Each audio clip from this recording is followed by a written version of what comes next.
the food prep for the Central America expedition. It's going to be a whole other ball game than the AKYK expedition.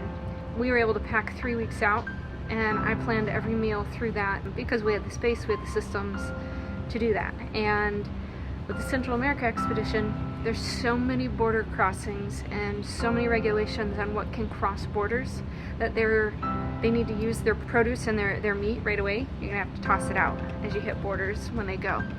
What that means for Kyle and Ty and just the crew in general as they're putting meals together is they're gonna have to get very familiar and very comfortable shopping at the local markets. And that also means more than likely that the team is gonna have to rely. I've got enough Mountain House meals planned for everybody, 3 meals per person, kind of as a backup. The exciting part, even though this is a bigger challenge though with the meals, is they're also going to be going out to eat more, which is kind of fun because they're going to have a better, deeper cultural experience. Just going to look totally different animal. It's going to have other challenges, but there's pros and cons to both. With the AKY expedition, we packed way too much food. It was really heavy. This time we're going light, we're going efficient. It's got to be bought and used within a 2 to 3 day time period. We're going to have a quick rotation of food.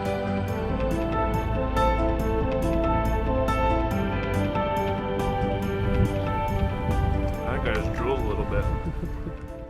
I've been set to take charge of all of our medical issues for the trip, and we've been fortunate enough to be in contact with a group called Team 5, and just last week we met their founder, Eric Linder, and he hooked us up with med supplies.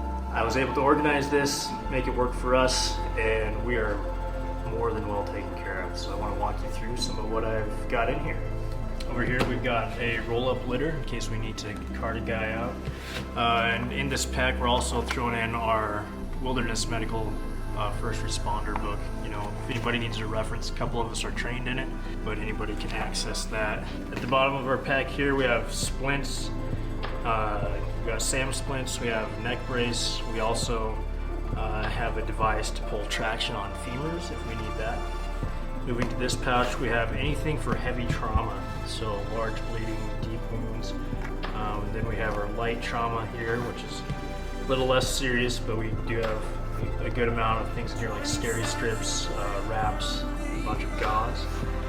In here we've got anything we might need to help keep airways open so people can be breathing even if they're not conscious. We have a stapler in here, staple remover.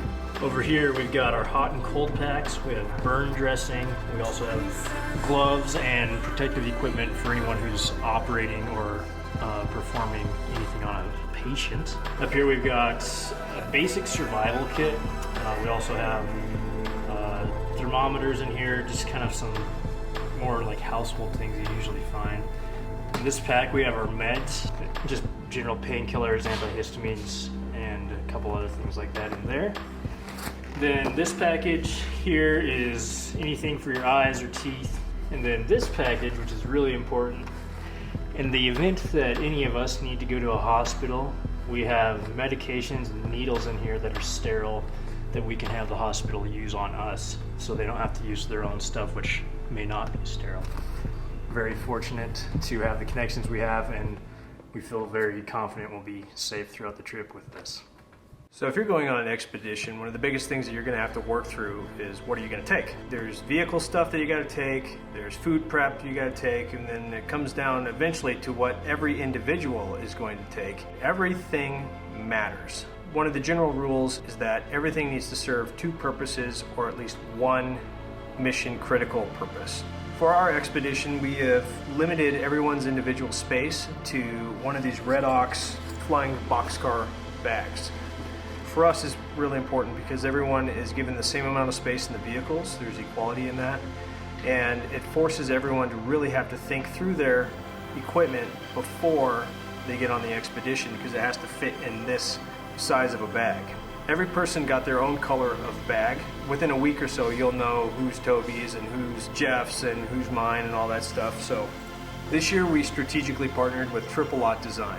We wanted to do that because we know that Triple Aught Design uses the finest materials, and that matters on something so significant as like a long-term 8-week expedition. I know that there's going to be a lot of climate change, deserts to jungles, humidity to dryness, and the whole team needed clothes that we're going to be able to handle working in them all the time, that they're going to hold up for the duration of the trip, and that they dry and perform in the climates that they're intended to be used in. How many pairs of what do you bring? And what I decided on was 2 pairs of pants and 2 pairs of shorts. The shorts are ultralight and quick drying, so I don't feel like I need to bring swimwear. I can just wear those. So those pants and those shorts are dedicated to one organized cube in my bag.